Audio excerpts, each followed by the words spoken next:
गाडीचा ऍक्सिडेंट होऊ नये म्हणून काय केलं पाहिजे?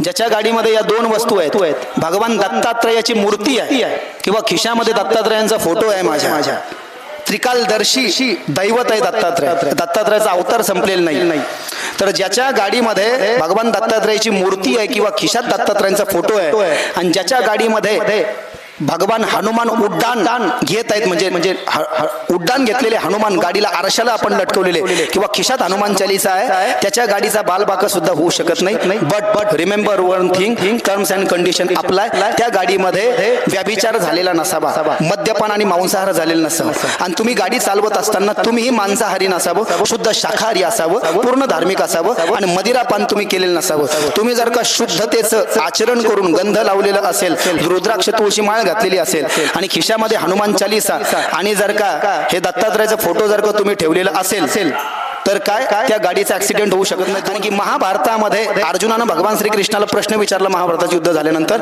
त्या महाभारताच्या युद्धामध्ये बरेच अस्त्र चालवले गेले होते परस्पर, अग्निअस्त्र, पर्जन्यास्त्र. तर अग्निअस्त्रानं कर्णासारख्यांचे रथ जळून खाक झाले, पण अर्जुनानं विचारलं माझा रथ जळून खाक का न झाला? तर ध्वजस्तंभावरी वानरू मूर्तिमंत शंकरू सारथी शारंग धरू अर्जुनेसी. अध्याय नंबर 1 ओबी नंबर 141 ज्ञानेश्वरी. ज्याच्या गाडीमध्ये हनुमान आणि दत्तात्रय आहे, जगातली कोणतीच काळी शक्ती त्याच्यावर या ठिकाणी आघात करू शकत नाही.